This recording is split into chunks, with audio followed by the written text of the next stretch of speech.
السلام علیکم ورحمۃ اللہ وبرکاتہ۔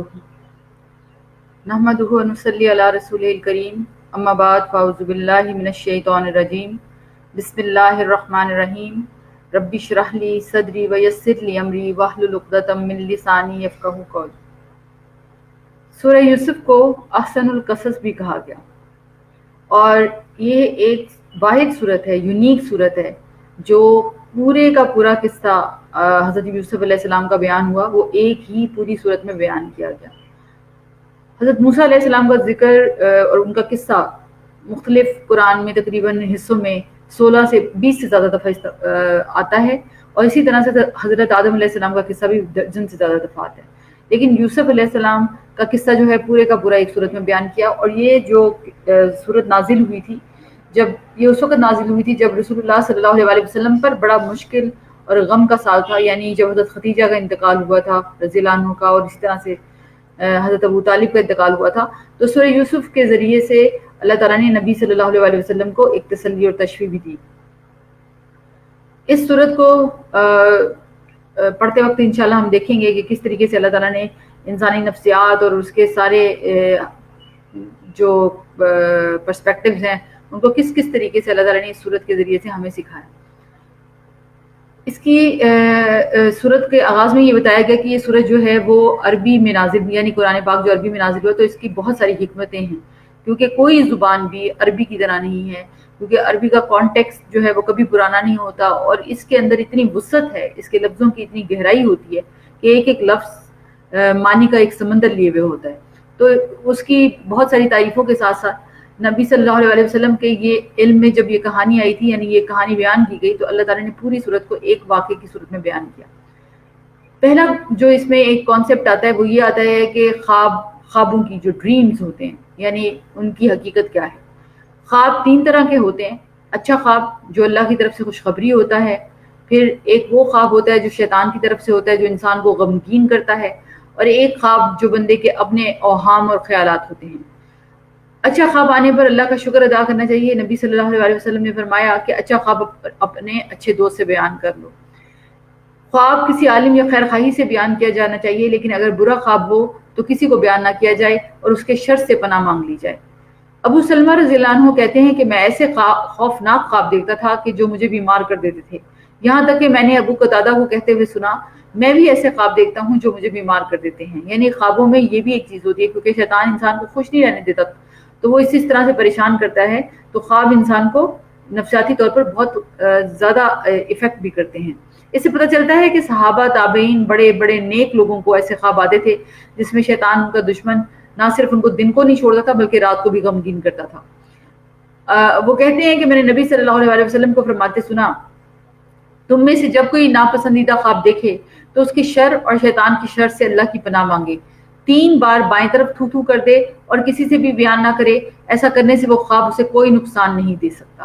لیکن افسوس یہ ہے کہ وہ خواب چونکہ ہمارے دل پر بوجھ بن جاتا ہے تو ہم چاہتے ہیں کہ کسی نہ کسی کو سنا دیں۔ نہیں، صرف اللہ سے اس کے شر سے بچنے کی دعا کریں اور انشاءاللہ کچھ بھی نہیں ہوگا۔ یعنی جب یوسف علیہ السلام نے خواب دیکھا تھا تو ان کا خواب بہت میننگ فل تھا۔ جب انہوں نے اپنے باپ سے بیان کیا تو انہوں نے بڑے پیارے طریقے سے اپنے بیٹے کو نصیحت بھی کی۔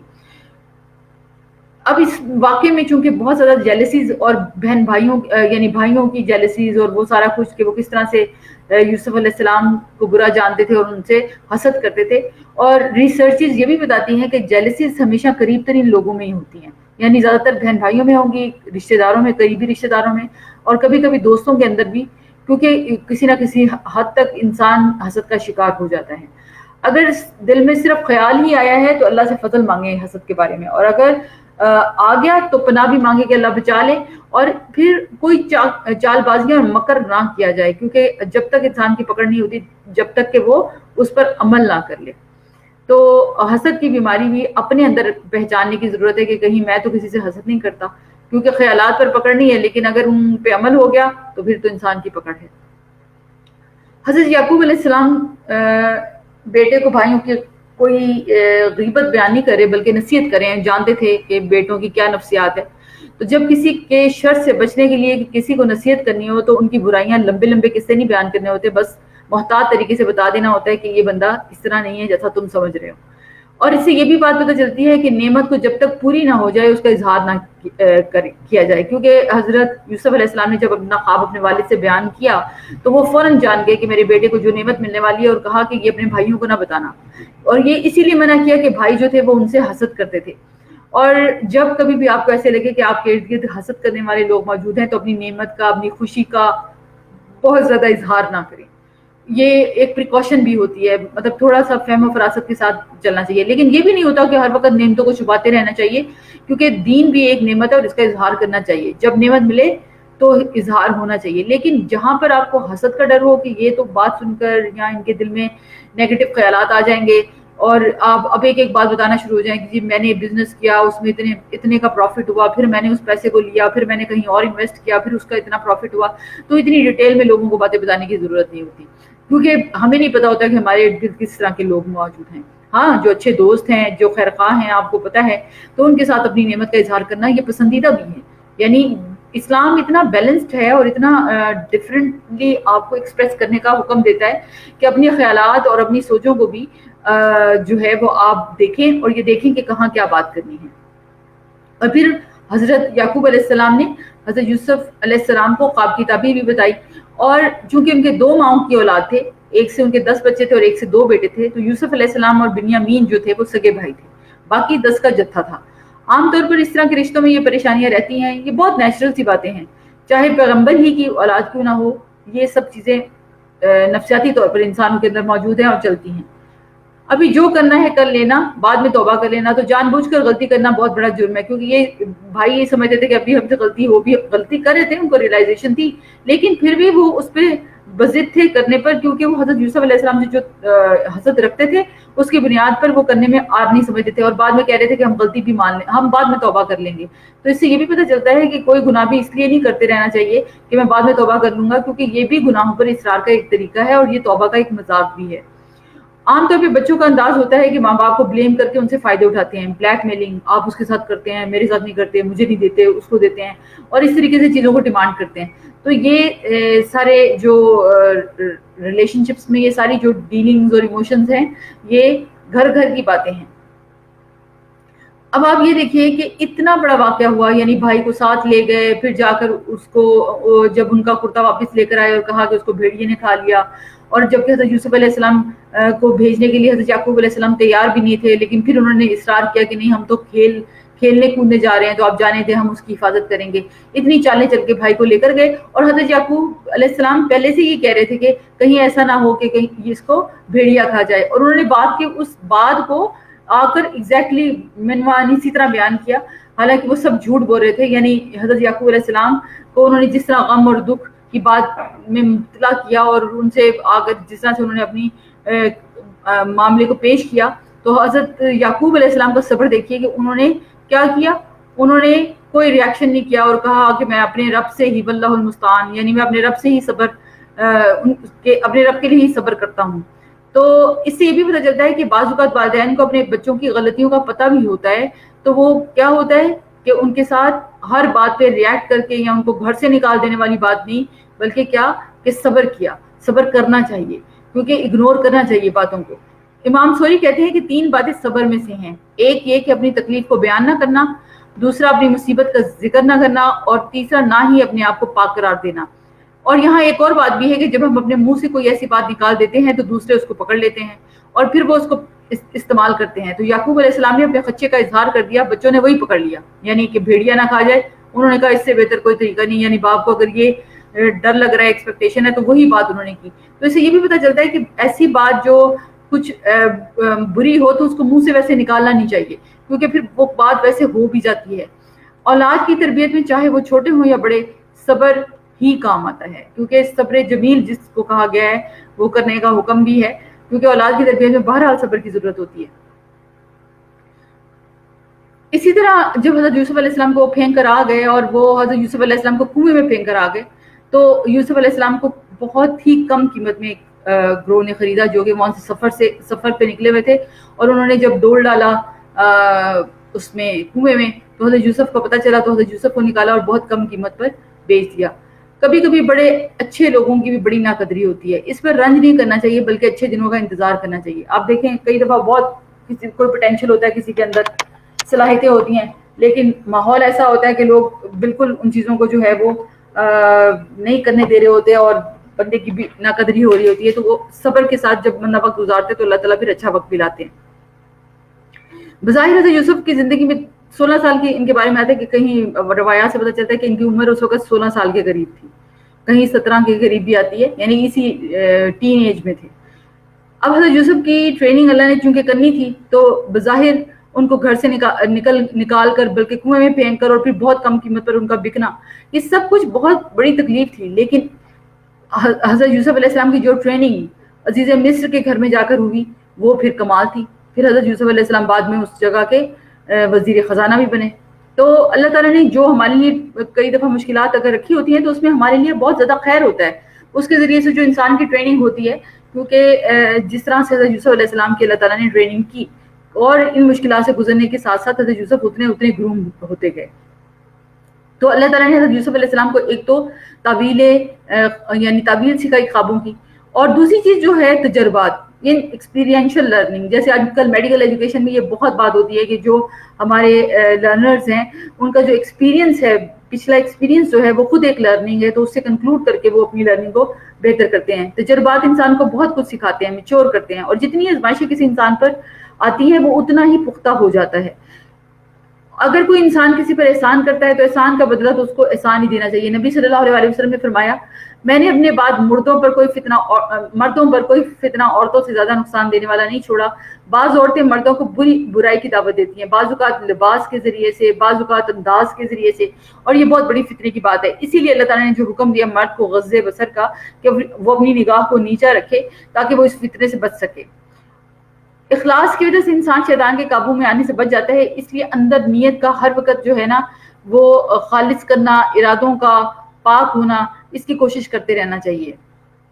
اور یہاں پر جس محبت کی بات ہو رہی ہے کہ جو ہی عزیز مصر کی بیوی حضرت یوسف کی طرف اٹریکٹ ہوئی تو اپنے جذبات کی تسکین اس کو مقصود تھی, اور جو ہی اس کو اپنا شوہر باہر نظر آیا تو اس نے حضرت یوسف پہ فوراً الزام لگا دیا. تو اسے یہ بھی پتہ چلتا ہے کہ یہ کوئی محبت نہیں ہے, یہ محبت کے اظہار میں ایسے ایسے بہروپی ہوتے ہیں, یعنی صرف انسان کا نقصان کر رہے ہوتے ہیں. اور آج کل بھی دیکھیں لڑکیاں جب مردوں کے چنگلوں میں پھنستی ہیں تو ان کی چکنی چپڑی باتوں سے انہوں نے نہ ان سے شادی کرنی ہوتی ہے, نہ ان کو بسانا ہوتا ہے, نہ انہیں عزت دینی ہوتی ہے, نہ ذمہ داری لینی ہوتی ہے, لیکن وہ وقتی حرص و تسکین کی خاطر اس لڑکی سے کہیں گے چلو تم میرے ساتھ چائے پیو, تم میرے ساتھ ملو, اور وہ کرتے کرتے لڑکی اپنی عزت اور عصمت لٹا بیٹھتی ہے. تو عورت کو بھی یہ بات یاد رکھنی چاہیے کہ ان معاملات میں خاص طور پر اللہ کی ذات پہ بھروسہ کرنا چاہیے, اور کبھی بھی ان فتنوں میں جو ہے نہیں پڑنا چاہیے. عزیز مصر کا قول ہے کہ اس نے اپنی بیوی سے کہا کہ مطلب کہ عورتوں کی چالوں سے جو ہے وہ مردوں کو یعنی کہ بچانے والی بات, لیکن بعض مرد کتنے عاجز ہوتے ہیں اپنی بیویوں کے سامنے یہ جانتے بوجھتے کہ وہ غلط کام کر رہی ہیں, لیکن وہ ان کو روک نہیں سکتے.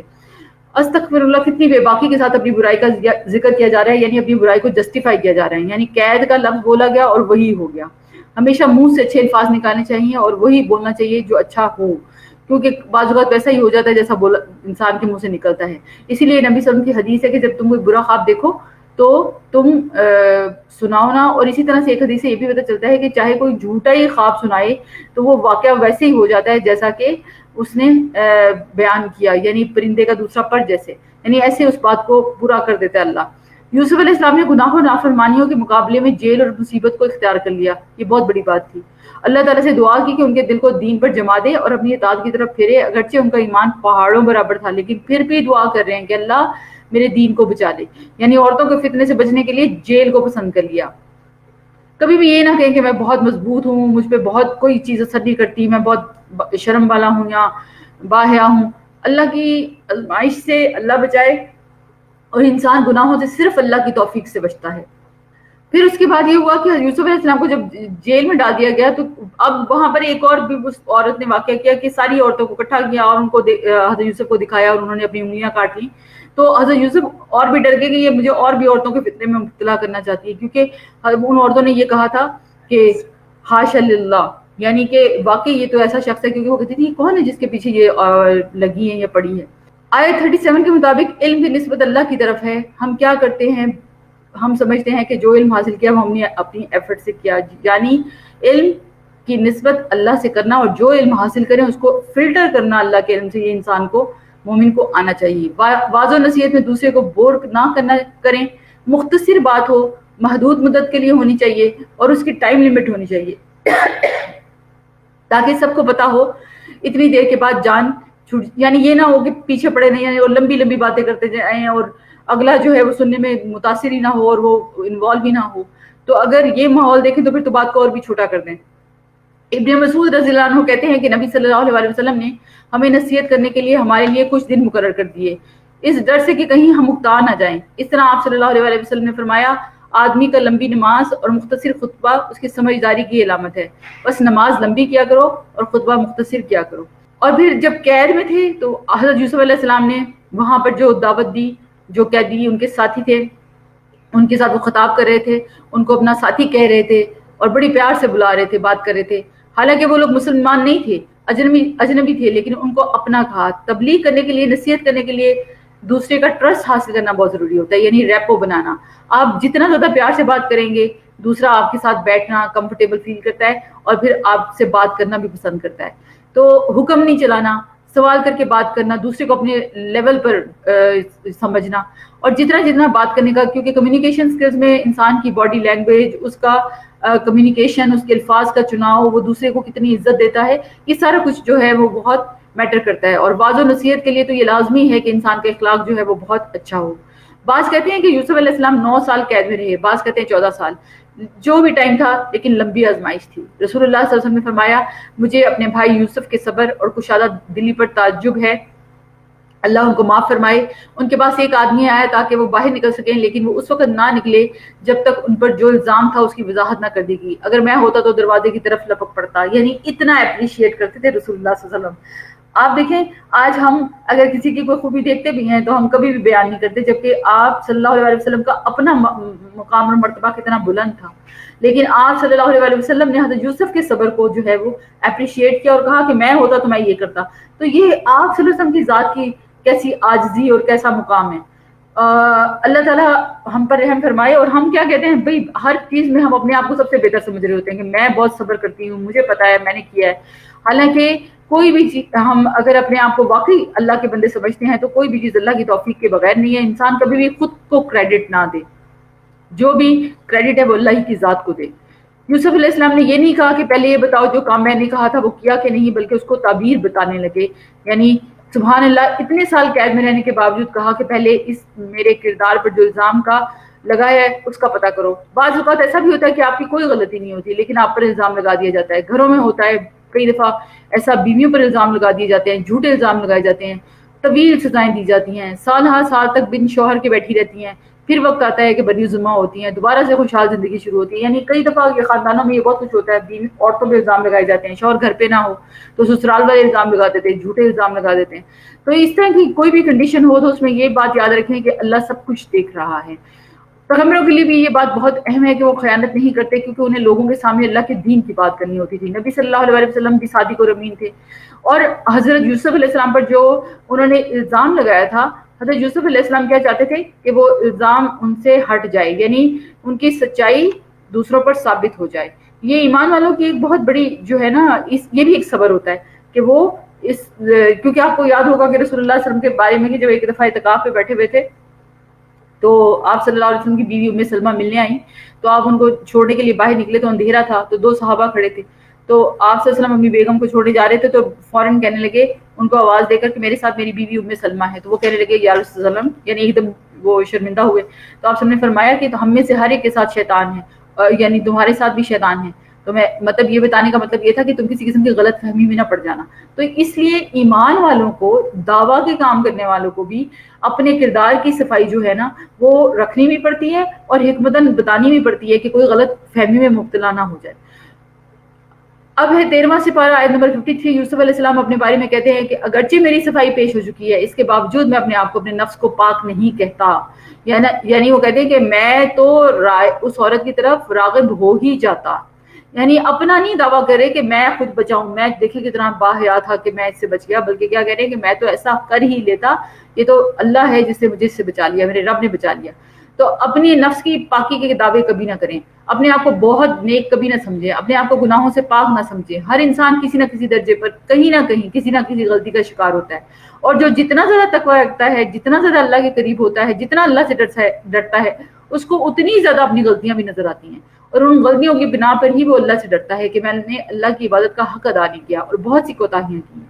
یوسف علیہ السلام ایک عظیم انسان تھے، اگرچہ انتہائی صابر اور متقی تھے، لیکن پھر بھی وہ اپنے آپ کو بری ذمہ قرار نہیں دیتے تھے اور برائی کی نسبت نفس کی طرف کرتے کہ نفس تو اکثر برائی کی طرف ہی اکساتا ہے، لیکن جس پر میرے رب کی رحمت ہو، یعنی انسان اپنے نفس کی شرارت سے صرف اس وقت بچ سکتا ہے جب اللہ اس پر اپنا کرم کرے. نفس کی 3 قسمیں ہیں. نفس امارہ جو انسان کو ہمیشہ گناہوں پر ابھارتا ہے، دوسرا ہے نفس لوامہ جو برائی پر اس کو ملامت کرتا ہے، جس کو ضمیر بھی کہتے ہیں، اور تیسرا ہے نفس مطمئنہ کہ جب انسان توبہ کر لیتا ہے تو نفس مطمئن ہوتا ہے، یا پھر خیر یا نیکی کے کام ہی انسان کے نفس کو نفس مطمئنہ بناتے ہیں. اور ہم سب کو اس کا ارادہ کرنا چاہیے، اس کی کوشش کرنی چاہیے، اور ہر وقت اپنے اندر کو چیک کرتے رہنا چاہیے، محاسبہ کرتے رہنا چاہیے کہ کیا میرے اندر کا نفس نفس مطمئنہ ہے یا نہیں. کیونکہ اس کے بارے میں سورہ فجر کی جو آیت ہے ارجعی الی ربک راضیۃ مرضیہ، کہ اللہ تعالیٰ نفس مطمئنہ کو یہ کہیں گے کہ تم میری رضا میں آ جاؤ اور میرے بندوں میں داخل ہو جاؤ اور جنت میں داخل ہو جاؤ. اللہ تعالیٰ ہمیں نفس مطمئنہ عطا کرے، اور یہ اس وقت ہی حاصل ہوتا ہے جب بندہ رب کی رضا کے کام کرتا ہے. ہم سب کو بھی دعا کرنی چاہیے اور اس کے لیے کوشش بھی کرنی چاہیے. نفس میں کسی بھی وقت کوئی ہلچل ہو تو واپس اس کو نفس مطمئنہ کی طرف لانا چاہیے، یعنی اللہ سے توبہ کر لینی چاہیے. اب اس کے بعد بادشاہ نے پیشکش کی کہ اب آپ کا ہمارے یہاں بہت بڑا مقام ہے. یعنی جب وہ خواب کی تعبیر جب پوچھوائی اور بادشاہ نے کہ اس نے دیکھا تھا کہ گائیں جو تھی وہ گائیں مطلب جس میں قحط کے بارے میں پریڈکشن کی تھی حضرت یوسف علیہ السلام نے، تو حضرت یوسف علیہ السلام نے جب اس خواب کی تعبیر بتائی تو بادشاہ کے ہاں حضرت یوسف کی بڑا عزت اور مقام بن گیا. اب وہاں پر انہوں نے کہا کہ آپ ہمارے ساتھ ہماری مدد کریں، ہمارے ساتھ مل کر کام کریں. تو یوسف علیہ السلام نے اپنے لیے اس کام کا انتخاب کیا جس کو سب سے بہتر طور پر کر سکتے تھے، جس کے لیے باقی لوگ تیار نہ تھے. لیکن اللہ سبحانہ و تعالیٰ نے یوسف علیہ السلام کو ایک خاص مرحلے سے گزار کر عزیز مصر کے گھر میں رکھ کر ایسی زبردست مینیجریل سکلز عطا کر دی تھی کہ اب وہ اس عہدے کو لینے کے قابل تھے. اس آیت سے یہ بھی پتہ چلتا ہے کہ انسان کے لیے جائز ہے کہ اگر اس کے پاس کوئی ہنر ہو، مہارت ہو یا علم ہو تو اس بنا پر وہ دوسروں کی خدمت کر سکتا ہے، وہ اپنی اس خوبی کا ذکر کر سکتا ہے کہ میں یہ کام جانتا ہوں. یہ بہت اہم بات ہوتی ہے. اس وقت اگر وہ بیٹھا رہے گا تو یہ اس کے لیے بڑے گناہ کا باعث بن جائے گا. ماوردی کہتے ہیں کہ ایسا کرنا عام حالات میں متعلقاً جائز نہیں، یعنی بلا وجہ اپنے منہ میاں مٹھو بننا، اپنی تعریفیں کرنا، یا میرے اندر یہ پوٹینشیل ہے میں یہ کرنا چاہتی ہوں. لیکن اگر جہاں پر آپ کو لگے کہ کوئی اور نہیں کر سکتا اور آپ کر سکتے تو اٹھنا چاہیے، یعنی اس کام میں آگے بڑھنا چاہیے. کہتے ہیں کہ وہی عہدہ جو عزیز مصر کے پاس تھا اب یوسف علیہ السلام کو مل گیا، یعنی جس کے غلام تھے اب غلامی کی بجائے آقا کے منصب پر اللہ نے بٹھا دیا. یعنی اب جو کچھ ان کے کنٹرول میں آ گیا تھا وہ اس پر بے پناہ ان کو اختیارات بھی مل گئے تھے. یہ ان کا صبر تھا جو مشکل ترین حالات میں انہوں نے کنویں میں صبر کیا. باہر نکل کے جس قافلے نے ان کو نکالا ان کے سامنے اپنی کہانی بیان کرنا نہیں شروع کر دی، بلکہ میرے بھائیوں نے میرے پہ ظلم کیا، مجھے یہاں پھینک دیا، مجھے میرے گھر پہنچا دو، بلکہ کچھ نہیں کہا. پھر غلامی میں صبر کیا، جیل میں صبر کیا، حرام کام پر صبر کیا، ایک عورت نے برائی کی دعوت دی، اس دعوت کو قبول نہیں کیا، اس پر صبر کیا. جیسی جیسی آزمائشیں ان پر آئی تھی انہوں نے ہر موقع پر صبر کیا. نبی صلی اللہ علیہ وسلم نے فرمایا کہ جتنی مشقت ہوتی ہے اس مقدار پر اللہ کی مدد آتی ہے، یعنی جتنے مشکل حالات سے آپ کو گزارا جاتا ہے اگر آپ صبر کریں تو اتنی ہی مقدار میں اللہ کی مدد آپ کے پاس آئے گی. اور بے شک اللہ کی طرف سے صبر کی توفیق بھی اس مقدار میں ملتی ہے جتنی بڑی آزمائش ہوتی ہے. لیکن یہ کس کو ملتی ہے؟ جو صبر کرنا چاہتا ہے. اللہ تعالیٰ اس کو صبر عطا کر دیتا ہے. صبر کرنے کی وجہ سے ہی انسان کے اوپر سے آزمائش چلتی ہے اور دن بدلتے ہیں اور اچھے دن آتے ہیں. یہاں پر آخرت کے اجر کا ذکر اس لیے کر دیا گیا کہ یہ تو صبر کے نتیجے میں دنیا میں ان کو اللہ تعالیٰ نے ایک بہت بڑا مقام دیا تھا، لیکن آخرت کا اجر تو کہیں بڑا ہے. یعنی دنیا کے اجر سے ہی اندازہ کر لو کہ آگے کیا ملنے والا ہے. کچھ عرصے بعد یوسف علیہ السلام کے بھائی مصر آئے. اب مصر میں قحط آ گیا تھا جو فلسطین، شام اور آس پاس کے علاقوں میں پہنچ گیا. اور یوسف علیہ السلام نے جس طرح غلہ کو سنبھالا تھا اور اس کو تقسیم کر رہے تھے تو یہ خبریں جب ان لوگوں تک پہنچی تو ان کے بھائیوں کو بھی نہیں پتا تھا کہ بادشاہ کون ہے، لیکن ان کی تعریف ہر جگہ ہونے لگی. یہ سن کر اس جگہ سے غلہ مل سکتا ہے بھائی بھی یوسف علیہ السلام کے پاس آ گئے. یوسف علیہ السلام کے بھائیوں نے ان کو کنویں میں پھینک کے اپنا کام مکمل کر لیا تھا. ان کے تو وہم و گمان میں بھی نہیں تھا کہ آج اس تخت پر جو بیٹھا ہوگا وہ بھائی ہوگا. یہ بھی صبر کی ایک بات ہے کہ انہوں نے اپنے بھائیوں کو پہچان لیا لیکن نہیں بتایا کہ میں یوسف ہوں. یہ بھی معلوم کر لیا کہ ایک بھائی پیچھے بھی ہے کیونکہ بنیامین ساتھ نہیں تھے جو ان کے سگے بھائی تھے, اس لیے انہوں نے کہا کہ اپنے جس بھائی کو چھوڑ کر آئے ہو آئندہ اس کو ساتھ لے کر آنا, پھر میں تمہیں اور بھی غلہ دوں گا. اور مقصد یہی تھا کہ وہ ان سے اپنے بھائی سے مل لیں. اور یہ اب بھائی جو تھے اب بار بار اس کا ذکر بھی کر رہے تھے. ہوتا یہی ہے کہ جس کے اندر گلٹ ہوتا ہے وہ بار بار بات کو دہراتا ہے, یعنی مجھے تمہارے حفاظت پر بھروسہ نہیں. دنیا میں جب کبھی بھی آپ کو کسی چیز کے کھو جانے کا, ضائع ہو جانے کا ڈر ہو تو اس وقت اللہ کی حفاظت مانگ لینی چاہیے, کیونکہ ہم کسی چیز کو پروٹیکٹ نہیں کر سکتے. ہمارے اسباب اور ہمارے طریقے کسی چیز کی حفاظت نہیں کر سکتے جب تک کہ اللہ نہ چاہے. اور جب یہ اپنے بھائی کو واپس لے کر آئے اور واپس لے کر آئے تو پھر اس کے بعد یہ کہ حضرت یوسف نے جو کہ چاہتے تھے کہ بھائی ان کے پاس رہے, تو وہ پھر اس واقعے میں یہ ہوا کہ اللہ کے اذن سے وہ جو ماپنے والا برتن تھا وہ اس کے سامان میں رکھ دیا گیا, اور اس پر ان کو یہ سزا ملی کہ وہ وہیں ٹھہریں گے. تو حضرت یوسف علیہ السلام اپنے بھائی کے ساتھ رہنا چاہتے تھے. اور اب یہ 11 بھائی تھے, جب یہ آ رہے تھے تو حضرت یعقوب علیہ السلام نے یہ کہا کہ تم سب اکٹھے نہ جانا ایک دروازے سے, بلکہ علیحدہ علیحدہ دروازوں سے داخل ہونا تاکہ تمہیں نظر نہ لگ جائے. یعنی ان کو حسد کے علاوہ جو تعجب, یعنی اس میں جو بات آتی ہے وہ نظر کی بھی آتی ہے. اس سے یہ بھی پتہ چلتا ہے کہ نظر بھی لگ جاتی ہے, نظر بد کا لگنا بھی برحق ہے. یہ قرطبی نے کہا ہے کہ نبی صلی اللہ علیہ وسلم نے فرمایا نظر لگنا برحق ہے, اور آپ صلی اللہ علیہ وسلم نے یہ فرمایا کہ نظر بد آدمی کو قبر میں اور اونٹ کو ہانڈی میں داخل کر دیتی ہے. ابو ذر رضی اللہ عنہ سے یہ بھی روایت ہے کہ رسول اللہ صلی اللہ علیہ وسلم نے فرمایا بے شک نظر بد آدمی کو اللہ کے حکم سے دیوانہ کر دیتی ہے. یعنی بعض اوقات کسی چیز پر, کسی بات پر ایسی نظر لگتی ہے کہ انسان پاگلوں جیسی حرکت کرنے لگتا ہے. استغفر اللہ. پھر اس طرح چہرے کے کالے داغ دھبے, یعنی فزیکل النس, اس میں بھی بعض اوقات داخل ہو جاتا, یعنی انسان داخل ہو جاتا ہے. ام سلمہ رضی اللہ عنہ سے مروی ہے کہ رسول اللہ صلی اللہ علیہ وسلم نے ان کے گھر میں ایک لڑکی دیکھی جس کے چہرے پر کالے دھبے پڑ گئے تھے. آپ نے فرمایا اس پر دم کرو کیونکہ اس پر نظر بد لگی ہے, یعنی اس کی وجہ سے اس کے چہرے پر نشان پڑ گئے تھے. آپ صلی اللہ علیہ وسلم نے یہ بھی فرمایا اللہ کی قضاء و قدر کے بعد نظر بد ہی میری امت کے اکثر لوگوں کی موت کا باعث بنے گی. نظر بد ایک قسم کا تیر ہوتا ہے جس کے ساتھ حسد ہوتا ہے. یہ جس کی طرف تعریف کی جا رہی ہوتی ہے اس کو جا کر لگتا ہے. اگر اس شخص سے بچاؤ نہ کیا ہو, یعنی حفاظت کی دعائیں نہ پڑھی ہوں, اذکار نہ کیے ہوں, اور وہ اللہ کی حفاظت میں نہ آیا ہو. اس لیے صبح کی دعائیں, اذکار, معوذتین, یہ سارا کچھ ہمیں پڑھتے رہنا چاہیے. معوذتین کو صبح شام 3 بار پڑھنے کا حکم ہے, اور نماز کے بعد بھی پڑھنے کا حکم ہے. نبی صلی اللہ علیہ وسلم ان صورتوں کو کے اترنے سے پہلے تو جنوں انسانوں کی نظر بد کے لیے دعا کرتے تھے, لیکن جب یہ نازل ہوئی معوذتین تو پھر آپ صلی اللہ علیہ وسلم یہی پڑھتے تھے.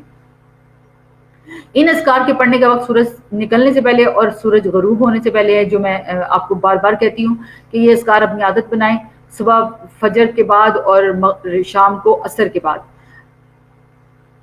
اب یہ تھا کہ جس چیز سے وہ ڈرے تھے یعنی کہ وہی ہوا, یعنی اپنے خیالات کو ہمیشہ مثبت رکھیں, کیونکہ جب آپ کی سوچیں منفی ہوتی ہیں تو ایک لا آف اٹریکشن ہے کہ جس میں آپ جس طرح کا سوچتے ہیں اسی طرح کی چیزیں ہونے لگ جاتی ہیں.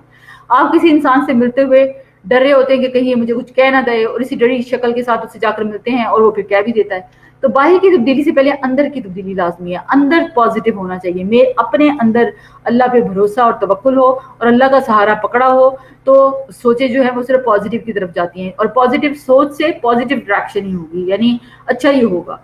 ہر چیز کی حفاظت اللہ کے ذمہ ہے. اور ایک اور چیز سے یہ بھی پتہ چلتا ہے کہ جب انسان, یعنی حضرت یعقوب علیہ السلام کو جب تکلیف سے گزرنا پڑا تو انہوں نے ہر چیز کے بارے میں پورا بھروسہ اور توکل اللہ کی ذات پر کیا. زندگی میں مشکلات کسی صورت بھی آ سکتی ہیں. کئی دفعہ استخارہ کر کے شادیاں کرو تو بھی مشکلات آ جاتی ہیں, لیکن اصل میں ان مشکلات کا جو سامنا کرنا ہوتا ہے وہ اللہ کی مدد سے ہوتا ہے. اس لیے زندگی میں جو کچھ بھی کریں اس میں اللہ کی مدد ضرور طلب کریں. اور استخارہ ایک ایسی دعا ہے جس کے ذریعے سے اللہ کا خیر جو ہے وہ انسان کو ملتا ہے, اور اس کے ساتھ ساتھ اللہ تعالیٰ کا خیر جتنا جتنا نصیب ہوتا ہے تو اسی طرح سے دل بھی راضی ہوتا جاتا ہے. حدیث میں آتا ہے کہ مومن کے ہر حال میں خیر ہوتی ہے. اسے کوئی نعمت پہنچتی ہے تو وہ شکر ادا کرتا ہے, اسے کوئی تکلیف پہنچتی ہے تو وہ صبر کرتا ہے, اور یہ چیز اس کے حق میں بہتر ثابت ہو جاتی ہے. جب بنیامین کو بلایا اور وہاں پر واقعہ پیش آیا کہ وہ برتن ان کے اندر یعنی سامان میں رکھ دیا, یوسف علیہ السلام نے رکھوا دیا کیونکہ ان کو وہاں ٹھہرانا چاہتے تھے, تو بھائیوں نے پھر وہی بات کی کہ بچپن میں اس کے بھائی نے یعنی یوسف علیہ السلام پر چوری کا بھی الزام لگا دیا. یہ ان کا حال تھا. لیکن یوسف علیہ السلام کو اللہ نے محسن فرمایا مختلف جگہوں پر, اور اس کی ایک بہت بڑی وجہ یہی کہ ان کا صبر, کہ انہوں نے ان کے سارے نیگیٹو رویوں کے باوجود حضرت یوسف علیہ السلام نے، حالانکہ اس وقت وہ پوری قدرت رکھتے تھے کہ وہ ان سے بدلہ لے سکتے تھے، وہ ایک بادشاہ کا اختیار رکھتے تھے، لیکن انہوں نے پھر بھی اس کو اگنور کیا۔ جب انسان یہ ساری جو چیزیں ہوتی ہیں نا، جب صبر کرتے ہیں، معاف کر دیتے ہیں، یہ اصل میں انسان میں پازیٹیوٹی پیدا کرتی ہے اور انسان کو صحت مند رکھتی ہے۔ لیکن جب انسان معاف نہیں کرتا، نیگیٹو تھنکنگ میں پڑا رہتا ہے، تو ریسرچز یہ کہتی ہیں کہ غصے سے، نفرت سے، دشمنی سے انسان کے اندر جو ہے نا محبت اور پیار کے جذبات تو ختم ہوتے ہی ہوتے ہیں، لیکن اس کے ساتھ ساتھ اس کی صحت مکمل طور پر متاثر ہونا شروع ہو جاتی ہے۔ یعنی انسان سب سے بڑا نقصان اصل میں معاف نہ کر کے اپنے آپ کو ہی کرتا ہے۔ معاف کرنے سے ماضی تو نہیں بدلتا، لیکن مستقبل ضرور خوبصورت ہو جاتا ہے۔ تو اپنے خوبصورت مستقبل کے لیے جتنا دوسروں کو معاف کر سکتے ہیں، کیونکہ قرآن کو اللہ تعالیٰ جو شفا فرماتے ہیں تو وہ یہی ہے کہ انسان کی جو ایموشنل انٹیلیجنس اور جو کاؤنسلنگ ہے وہ قرآن کے ذریعے سے جب ہوتی ہے تو وہ بہت ساری ایسی چیزوں کو جو سوچ بھی نہیں سکتا وہ دوسروں کی معاف کر دیتا ہے، اور اس معاف کرنے سے سب سے زیادہ جو سہولت اور جو سب سے زیادہ سکون اس کی اپنی ذات کے اندر پیدا ہوتا ہے۔ مصر کے قانون کے مطابق کسی مسافر کو وہاں نظر بند نہیں رکھ سکتے تھے، لیکن یعقوب علیہ السلام کی شریعت میں یہی تھا، تو اب اسی کی بنیاد بنا کر یہ فیصلہ کیا گیا کہ اب چور نکل آیا تو اس کو آپ رکھ سکتے ہیں۔ بعض اوقات یہ ہوتا ہے کہ آپ کو آئیڈیاز آتے ہیں کہ یہ کام ایسے کر لیں، آپ بیٹھے ہوتے ہیں خاص کر نماز میں، تو اس میں یہ دیکھیے ہمیشہ یہ سوچیے کہ یہ کہاں سے خیال آ گیا، یہ تو سوچا بھی نہیں تھا، یہ ایک طرف سے اللہ کی تائید ہوتی ہے کہ اللہ تعالیٰ ایک اچھا خیال دل میں ڈال دیتے ہیں اور وہ کام ہو جاتا ہے۔ تو اللہ تعالیٰ اپنے بندوں کی مدد اس طرح سے بھی، جب بندہ پازیٹیو سوچتا ہے تو پھر اللہ تعالیٰ اس کی مدد خیالات کے ذریعے سے بھی کرتے ہیں۔ اللہ کے بندوں کو علم دینا چاہیے، چاہے تھوڑا ہو یا زیادہ۔ اللہ کے بندے سے محبت کی علامت اصل میں یہ پھیلانا بھی ہے۔ دنیا تو اللہ تعالیٰ سب کو دیتا ہے، کوئی مسلم ہو یا نہ ہو، لیکن دین کا علم صرف اس کو دیتا ہے جس سے اللہ تعالیٰ محبت کرتا ہے۔ اس لیے اس پر بھی ہمیں شکر ادا کرنا چاہیے۔ پھر یہ کہ صرف علم نہیں بلکہ اس کا فہم بھی، اس کی سمجھ بھی، کیونکہ بخاری کی حدیث ہے کہ جس کے ساتھ اللہ تعالیٰ بھلائی کا ارادہ کرتا ہے اس کو دین کی سمجھ عطا کرتا ہے۔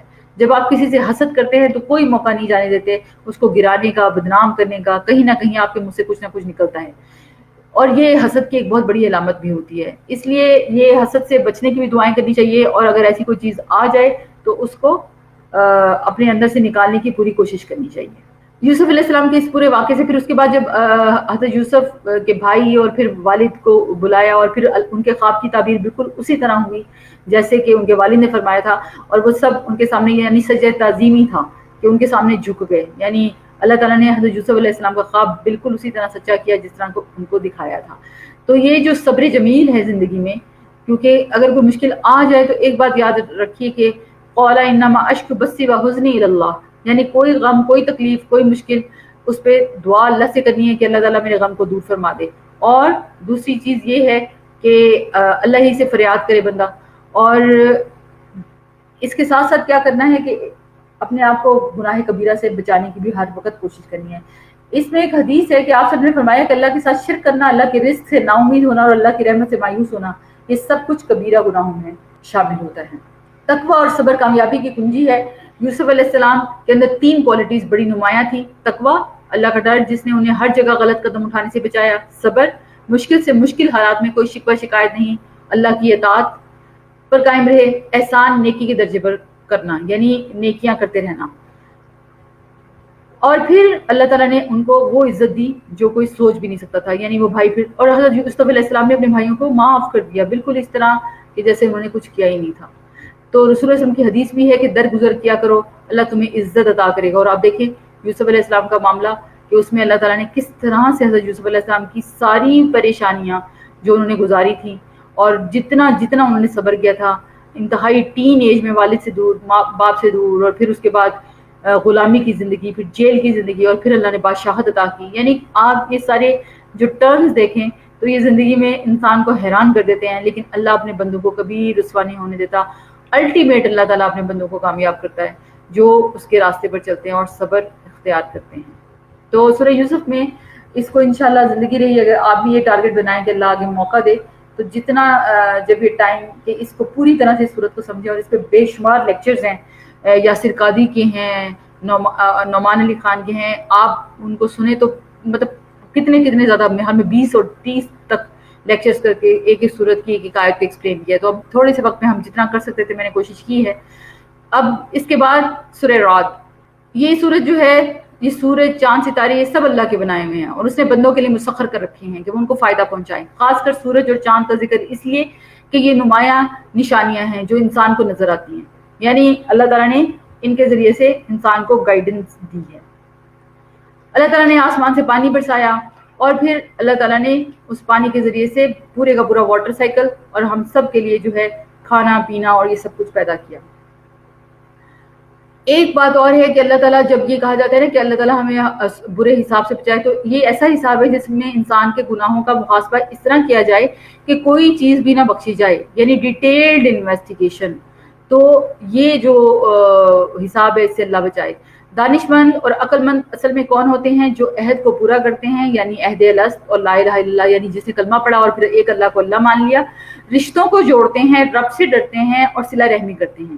ابن عمر رضی اللہ عنہ کہتے ہیں کہ جو اپنے رب کا تقوی اختیار کرے اور صلہ رحمی کرے، اس کی موت میں تاخیر کر دی جاتی ہے، اس کے مال میں اضافہ کر دیا جاتا ہے اور اس کے گھر والے اس سے محبت کرنے لگتے ہیں، یعنی یہ اللہ کا پھر اس پر انعام ہوتا ہے.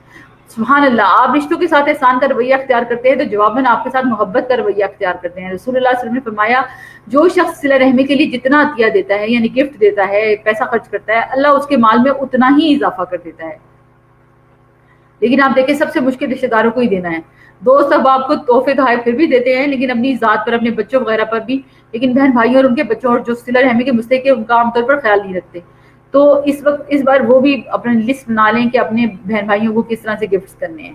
وَيَدْرَؤُونَ بِالْحَسَنَةِ السَّيِّئَةَ، بدسلوکی کے مقابلے میں حسن سلوک کرنا، یہ بہت بڑے اخلاق کی بات ہے.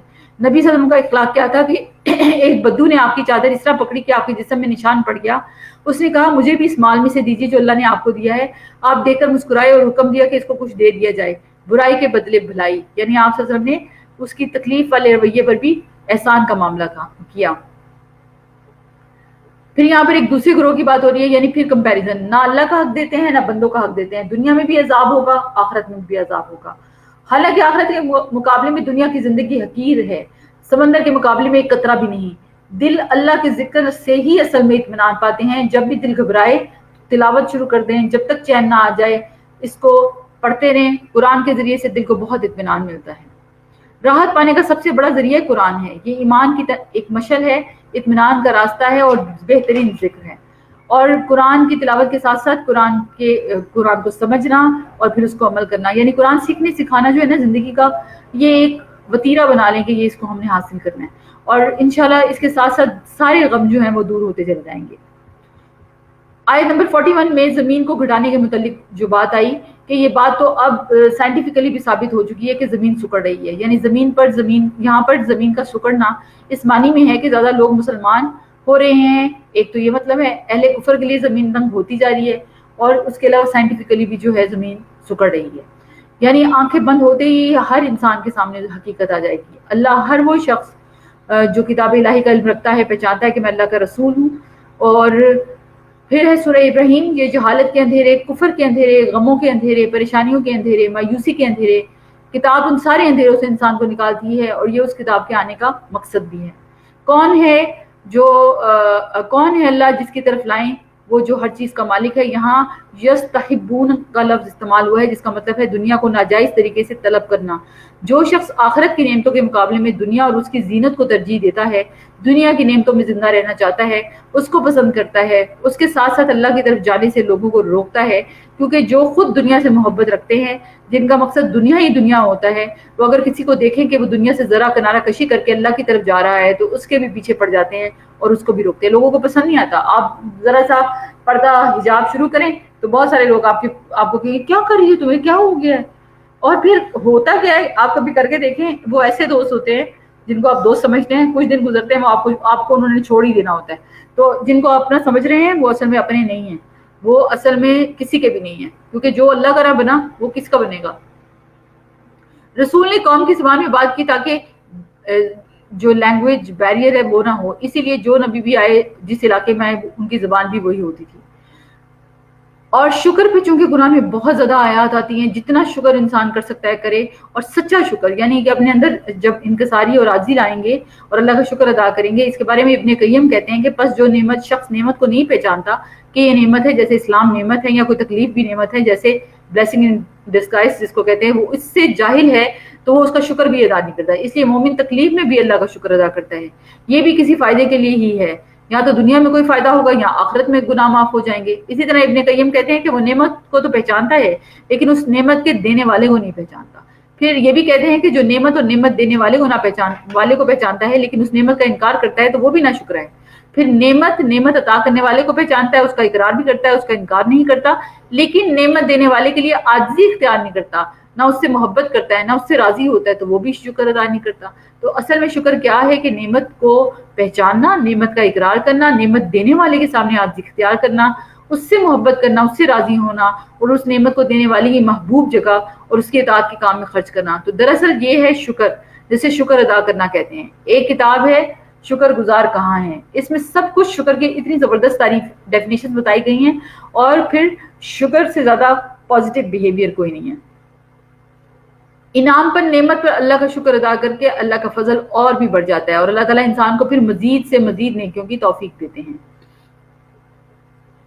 اچھا, پھر یہ جو لوگ جو نبیوں کو نہیں مانتے تھے ان کا یہ بھی کام ہوتا تھا نعوذ باللہ کہ نبیوں کی, پیغمبروں کی نیتوں پر شک کر رہے ہوتے تھے. پیغمبر کسی چیز کی طرف بلا رہے ہیں تو اس کو کس طرح سے انٹرپریٹ کرتے تھے, بات کو بدل کے رکھ دیتے تھے بالکل. اور یہ ان لوگوں کا ایک طریقہ تھا کہ وہ کس طریقے سے ڈسکریج کریں اللہ والوں کو. اللہ کے غضب اور اس کی وحی سے ڈرنا ایمان کی علامت ہے. رب کی نافرمانی سے ڈرنا یہ بھی ایمان کی علامت ہے. جب ہم کوئی غلط کام کر لیتے ہیں تو ہمیں ڈر لگنا چاہیے کہ کہیں ہماری پکڑ نہ ہو جائے. بعض اوقات انسان گناہ کی وجہ سے اپنے رزق سے محروم کر دیا جاتا ہے. وہ رزق صرف مال و دولت نہیں ہوتا, کسی نیک کام کی توفیق بھی اللہ تعالیٰ اسے چھین لیتے ہیں. اس لیے یہ جو رزق ہے نا, اس کی بھی بہت وسعت ہے اس میں بھی, کہ جو دھوپ, روشنی, ہوا گھر میں داخل ہوتی ہے یہ بھی رزق ہے. اسی طرح سے خیر اور بھلائی کے کام کرنا یہ بھی رزق ہے. تو برے بیہیویئر سے بچنا یہ بھی رزق ہے.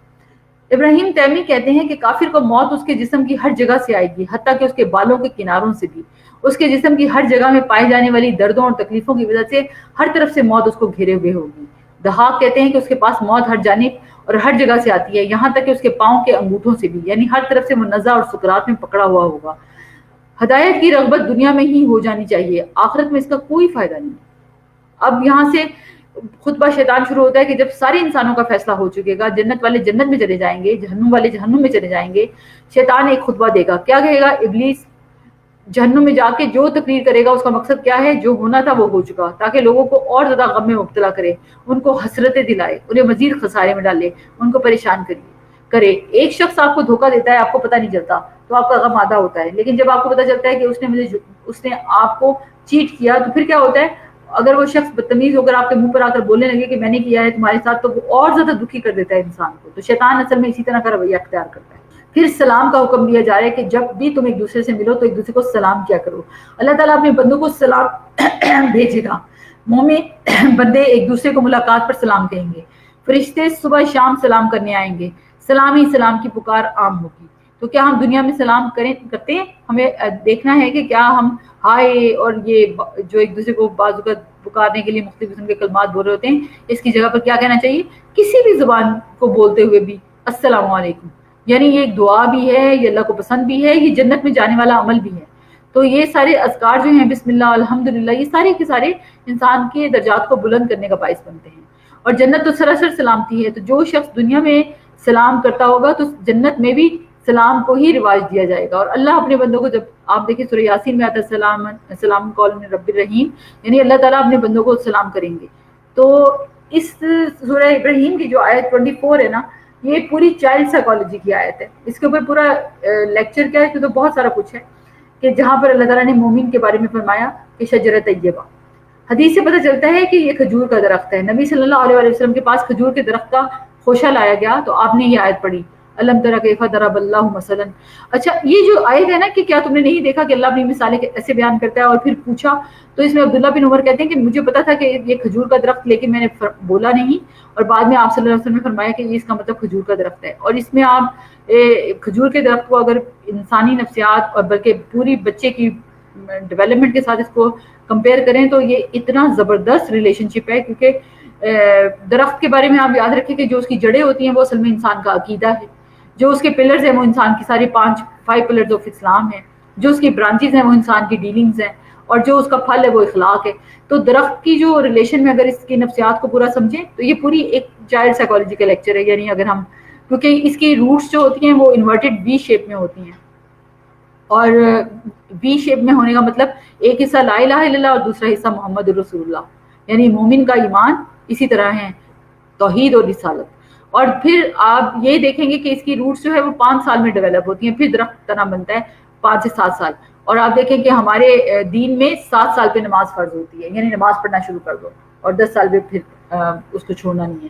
تو اس طریقے سے اس کا ریلیشن شپ ہے کہ بندہ حیران ہو جاتا ہے کہ اللہ تعالیٰ نے کوئی بھی بات قرآن میں ایسی نہیں کی جو کہ اس کا کوئی اثر نہ ہو. یا میں تو کہتی ہوں جتنی ریسرچز قرآن کی آیتوں پر ہو جائیں، انسان ریسرچز ختم ہو جاتی ہیں لیکن آیتوں کا امپیکٹ ختم نہیں ہوتا.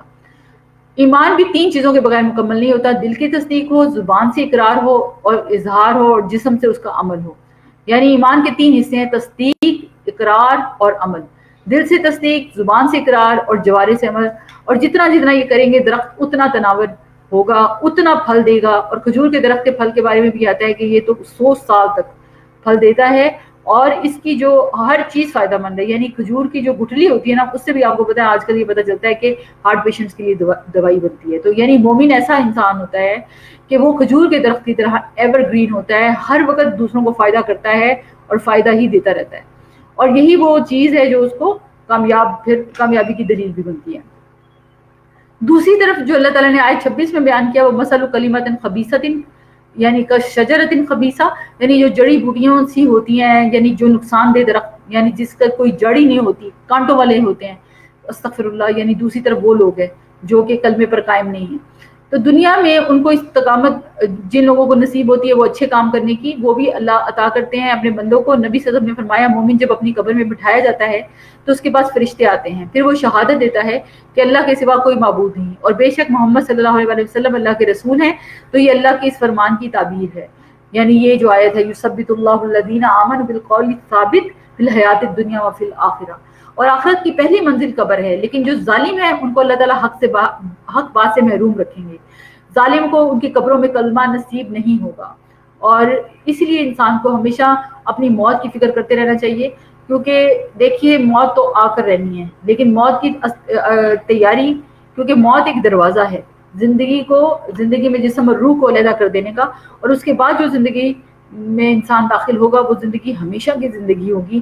اور حدیث سے یہ بھی پتہ چلتا ہے کہ مومن کی موت ایسے ہوتی ہے جیسے کہ مشکیزے سے پانی نکالا، اور جو نافرمان ہوتا ہے اور کافر ہوتا ہے اس کی موت ایسے ہوتی ہے جیسے کہ اون کے اندر جو کانٹے دار جھاڑیاں جو ہیں اون کے ساتھ جب پھنس جاتی ہیں تو جس طرح جان نکلتی ہے، یعنی جس طرح اس کو علیحدہ کرنا مشکل ہوتا ہے، اس طرح سے اس انسان کی نافرمان انسان کی جان نکلنا مشکل ہوتی ہے. تو اللہ تعالیٰ چونکہ ہم نے عالم برزخ دیکھا تو نہیں، لیکن قرآن اور حدیث سے اس کی جو پکچر بنتی ہے وہ اسی طرح ہے کہ حدیث میں یہ بھی آتا ہے کہ مومن کے لیے موت آخری تکلیف ہوتی ہے. سبحان اللہ. یعنی اس کے بعد پھر اس کے لیے سکون ہی سکون ہوتا ہے، ریسٹ، آرام، چین، اور اللہ کی طرف سے اس کے لیے خوشیاں ہوتی ہیں. اور اللہ سے یہ بہت زیادہ دعا کرتے رہے ہیں ربنا آتینا فی الدنیا حسنۃ وفی الآخرۃ حسنۃ وقنا عذاب النار. اور جب دنیا میں ربنا آتینا کہتے ہیں نا فی الدنیا، اور یہ جو خیر مانگتے ہیں تو اس میں یہ ہدایت ضرور مانگا کریں کہ صرف دنیا یہی نہیں ہے کہ دنیا کا مال ہمارے پاس ہو، بلکہ دنیا کیا ہے کہ اس میں اللہ تعالیٰ کی ہدایت بھی نصیب ہو. اللہ ہمیں قرآن پڑھنا اور قرآن سیکھنے بھی نصیب کر دے اور ہم اس قرآن کے ذریعے سے ہدایت بھی پا جائیں. پھر سورہ الحجر ہے. اللہ تعالیٰ اس آیت میں پہلی آیت میں فرماتے ہیں کہ ہمیں اس پر عمل کرنے والا بنا دے اور اسے دور دور تک پہنچانے والا بنا دے. یہ تو ہمارے پاس ہو گیا 13واں پارہ. اب ہم دیکھ لیتے ہیں 14واں پارہ بھی ساتھ سٹارٹ کر لیتے ہیں، کیونکہ میں یہ چاہ رہی تھی کہ ہمارا جو ہے وہ 27ویں رمضان تک قرآن کمپلیٹ ہو جائے، تاکہ آپ لوگ اور ہم لوگ جو پھر قیام اللیل اللہ نصیب کرے اس کو کرتے جائیں، اور جتنا ان راتوں کو اللہ کے لیے گزاریں اور جتنا ہم ان کاموں کو کرنے میں بہتری کریں. تو اس لیے تھوڑی سی کوشش کرتے ہیں کہ آج 14ویں پارے کو بھی اس میں پوائنٹس کو کور کر لیں. 14ویں پارے میں اللہ تعالیٰ نے جو بیان کیا، یعنی سورہ ہجر کی آیت نمبر 2 آ جاتی ہے، اور وہ کیا آتی ہے کہ انسان جو ہے وہ اپنے اعمال کے لحاظ سے، یعنی اللہ تعالیٰ اس کو وہ کون سا وقت ہوگا جب وہ یہ آرزویں کرے گا. کیا آرزویں کرے گا؟ یہ موت کا وقت ہوگا جب ان کو یہ حقیقت نظر آ جائے گی. موت کے بعد ہر مرحلے پر انہیں اپنی دنیا میں کیے گئے کفر پر پچھتاوا ہوگا، اور کاش ہم اللہ تعالیٰ کی اطاعت کر لیتے تو آج ہمیں یہ سزا نہ ملتی. آپ دیکھیں کوئی بھی وقت ہوتا ہے، جیسے میں سوچتی ہوں ہر دفعہ کہ جیسے رمضان ہوتا ہے پھر ہم عید کا انتظار کرتے ہیں، عید بھی آ جاتی ہے اگر ہماری زندگی ہے، پھر ہم اگلے رمضان کا انتظار کرتے ہیں، پھر رمضان آ جاتا ہے، اللہ نے نصیب کر دیا الحمدللہ. لیکن یہ کس کو پتا کہ کون سا رمضان، کون سی عید، کون سا وقت ہمارے لیے آخری ہو. تو اس آخری وقت سے پہلے اگر ہم اس راستے پر چڑھ گئے تو کیا پتا ہم کامیاب ہو جائیں. اللہ ہمیں کامیاب کر دے، اللہ ہمارے گناہوں کو معاف کر دے. اور جتنی بھی پچھلی آیتیں گزری ہیں ان میں ایک طرح سے وارن کیا جا رہا ہے کہ ایک وقت آئے گا کہ تم ایسا کرو گے تو ابھی سے سنبھل جاؤ. یعنی جتنی جلدی اپنی زندگی کو اللہ کی راہ پہ لگا سکتے ہو لگا دو. دیکھیں اصل میں زندگی گزارنی تو اسی طرح ہی ہوتی ہے، لیکن کچھ حدود ہیں جن کی پابندی کرنی ہے. اور جب انسان ہر کام کے لیے اللہ کو سوچتا ہے کہ میرا رب اس سے راضی ہوگا کہ نہیں، تو وہ بس نیت کا اخلاص ہے جو اس کام کو برکت دے دیتا ہے. تو یہ کوئی اتنا مشکل تو نہیں ہے. ایون آپ دنیا میں کوئی حلال بزنس کر رہے ہیں، اس بزنس میں بھی یہ سوچتے ہیں کہ میں نے اپنے رب کو راضی کرنا ہے. آپ ٹیچنگ کرتے ہیں، آپ جاب کرتے ہیں، آپ جو بھی کرتے ہیں، لیکن ہر کام کو کرتے وقت اس کے ذریعے انسانوں کا فائدہ ہوگا، میرا رب مجھ سے راضی ہوگا. اور یہی چیز اصل میں دین اور اسلام ہے. لیکن اگر ہم یہ نہیں سوچتے اور ہم یہ سوچتے ہیں وقتی فائدے، مٹیریل، مجھے تنخواہ کیا ملے گی، مجھے تنخواہ ملے گی، میں ترقی کروں گا، مجھے کتنا پیسہ، تو مٹیریلزم از ناٹ اسلام. جتنا جتنا اللہ کے لیے کریں گے اتنا اتنا وہی دنیا کی روٹین کی چیزیں انسان کے لیے آخرت کو پانے کا سبب بن جائیں گی. حضرت حسن بصری کہتے ہیں کہ جب بندہ اپنی آرزوؤں کو لمبا کر لیتا ہے تو اس کے عمل خراب ہو جاتے ہیں. انسان یہ سوچتا ہے کہ ابھی میں اچھا بن جاؤں گا، ابھی یہ کام ہو جائے، یہاں تک پہنچ جاؤں، یہاں تک ٹارگٹ کر لوں، تو ایسا نہیں ہونے والا. یعنی لمبی لمبی آرزویں لمبے لمبے غم اور رنج کا باعث بنتی ہیں. پھر یہاں پر آیت نمبر 9 سے پتہ چلتا ہے ذکر سے مراد یہاں پر جو ورڈ آیا ہے ذکر، وہ قرآن مجید کے لیے آیا ہے. یعنی قرآن پڑھنا بھی جو ہے وہ ذکر ہے. جیسا کہ ہم جانتے ہیں قرآن مجید سے پہلے جو کتابیں نازل ہوئی ہیں ان کی حفاظت کی ذمہ داری ان کی قوموں کی تھی، لیکن قرآن کی حفاظت کی ذمہ داری اللہ نے خود لے لی. یہ ہمارے لیے کتنی بڑی کریڈیبلٹی ہے کہ ہمارے دین کی حفاظت ہمارے رب نے خود کی.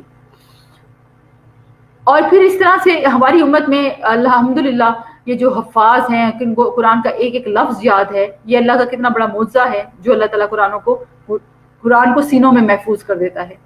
پھر اسی طرح سے ستارے وغیرہ جو ہوتے ہیں ان کے بارے میں بھی جو آتا ہے کہ عربی زبان میں برج یا بروج کا لفظ ظاہر کیا جاتا ہے، اور یہاں پر حکم دیا جا رہا ہے وَلَا تَبَرَّجْنَا تبرج الجاہلیہ، کہ مسلمان عورتیں اپنی پرانی جاہلیت کی طرح اپنی زینت کو نمایاں نہ کریں، ظاہر نہ کریں. یعنی یہ جس کو ہم کہتے ہیں ہم فیشنیبل ہیں، وہ اسلام اس کو جہالت کہتا ہے، کیونکہ جہالت میں عورتیں جو تھیں وہ بے پردگی اور بے حیائی کرتی تھی. اور اللہ تعالیٰ صاف طور پر منع کرتے ہیں کہ تم نے یہ نہیں کرنا، تم نے اپنی زینت کو ظاہر نہیں کرنا، اپنے آپ کو شو نہیں کرنا، اپنے آپ کو بیوٹیفائی کر کے دوسروں کو نہیں دکھانا.